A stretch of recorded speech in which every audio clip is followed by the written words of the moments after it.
భారత మాతాకి జై, భారత మాతాకి జై, భారత మాతాకి జై. ఈరోజు ఒక మిక్స్డ్ ఫీలింగ్ తోటి ఇక్కడికి వచ్చాం.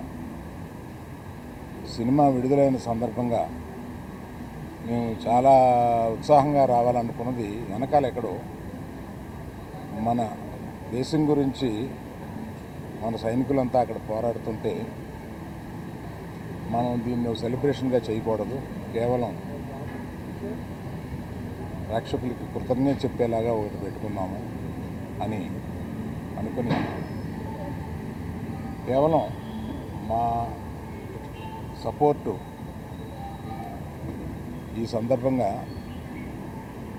సైనికులకి, దేశం గురించి పోరాడే వారికి మేము కేవలం ఇక్కడి నుంచి మద్దతు కాకుండా ఈ సినిమా నుంచి వచ్చిన కలెక్షన్స్లో కొంత భాగం మేము మన పోరాడే సైనికులకి,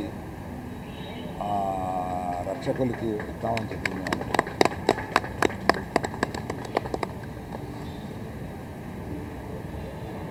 మేము యాక్చువల్గా ఈ సినిమా రిలీజ్ డేటు అనౌన్స్ చేసిన తర్వాత ఈ ఉద్రిక్తత వచ్చింది.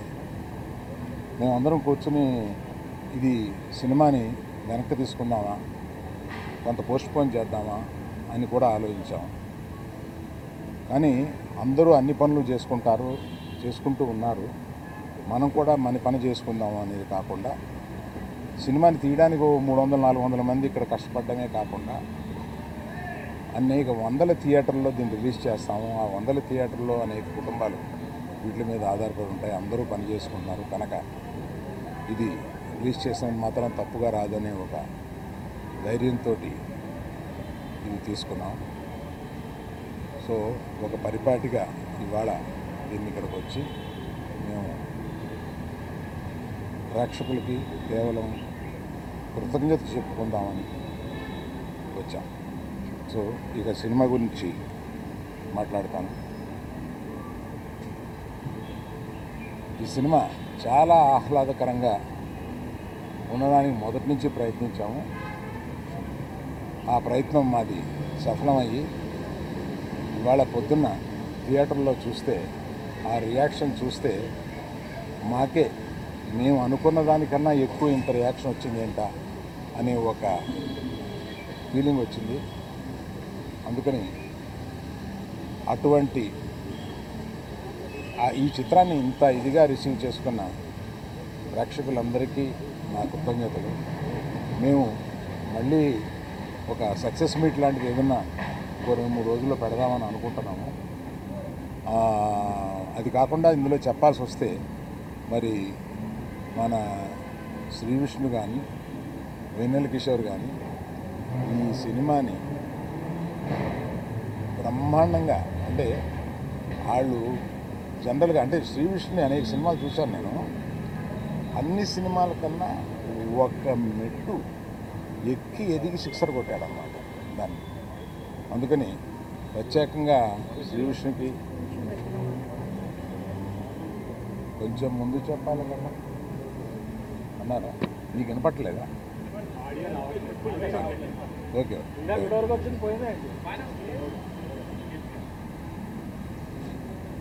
సో శ్రీ విష్ణు గారు అంతా చాలా బాగా చేశారు. వెన్నెల కిషోర్ గారిని ఏదో మనం మామూలుగా ఓ కమెడియన్, ఫుల్ లెంగ్త్ కమెడియన్ ఏదో అనుకుంటాం, ఒక సైడ్ కిక్ అనుకుంటాం, కానీ ఫుల్ కిక్ ఇచ్చి కొట్టారు మనకి. ఇతను చూస్తే ఫుల్ కిక్ వస్తుంది అన్నమాట మనకి. అట్లాగా ఒక సెకండ్ హీరో లెవెల్లో మొత్తం హీరోతో పాటు ఉండి సినిమాని నడిపించారు. వీళ్ళందరినీ నడిపించిన దర్శకుడు కార్తిక్ గారికి కృతజ్ఞతలు.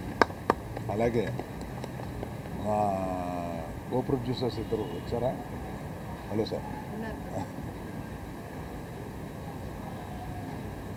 సో ఈ సందర్భంగా అందరి టెక్నీషియన్స్ గురించి, అందరి గురించి, మా ఎడిటర్ గారు కూడా ఇక్కడే ఉన్నారు, అందరి గురించి వివరంగా నేను ఇంకో ఫంక్షన్లో చెప్తాను. ప్రత్యేకంగా ఇవాళ అంటే వీళ్ళు ఎప్పుడో కానీ కనపడరు. బాను కొంచెం ముందుకురా, ఆయన సినిమా దర్శకం చేస్తుంది. నందు భానువాడి నందు వీళ్ళు ఒక ద్వయం.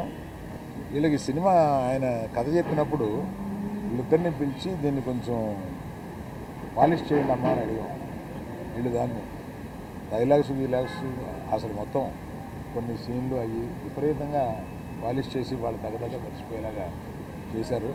ఫ్యూచర్లో వారి సినిమా దర్శకత్వం చేస్తున్నారు మన రవితేజతో మాస్ జాతర.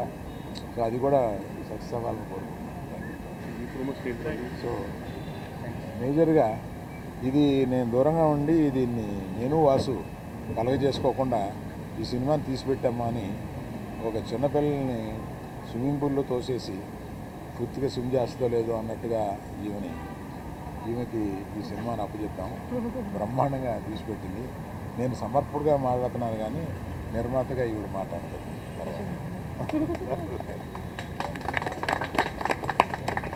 ఇప్పుడు ఎవరు మాట్లాడతారు? హీరోయిన్ మర్చిపోయానండి, నాకు పంపడిపోద్ది ఇవాళ. వీళ్ళిద్దరి గురించి చెప్పడం మర్చిపోయాను. వీళ్ళ తర్వాత పక్కకు వచ్చిన తర్వాత నన్ను మామూలుగా ఉండదు. వీళ్ళిద్దరూ సినిమాలో చాలా అంటే పాత్రలు కూడా అలాగా డైరెక్టర్ గారు కానీ రచయితలు కానీ అలా విభజించారు. వీళ్ళిద్దరూ బ్రహ్మాండంగా చూడడానికి చాలా గ్లామరస్గా సినిమాలో ఉండి సినిమాని మనకేం బోరు కొట్టకుండా మంచి కలర్ఫుల్గా కనపడేలాగా వీళ్ళిద్దరూ చేసి ఆ సినిమాని సక్సెస్ అవ్వడానికి చాలా హెల్ప్ఫుల్ చేశారు. Thank you very much.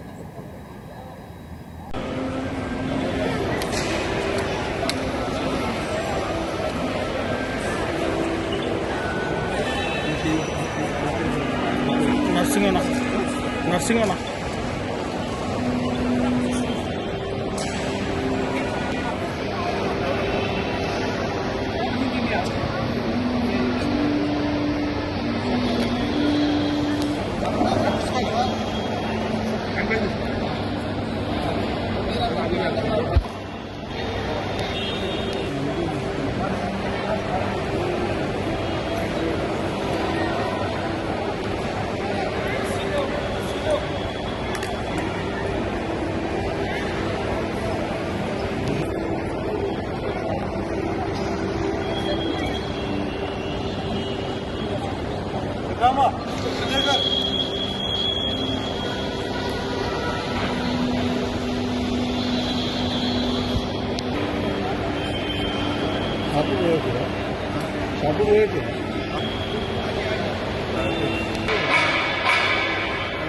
సేవుడు అంటున్నా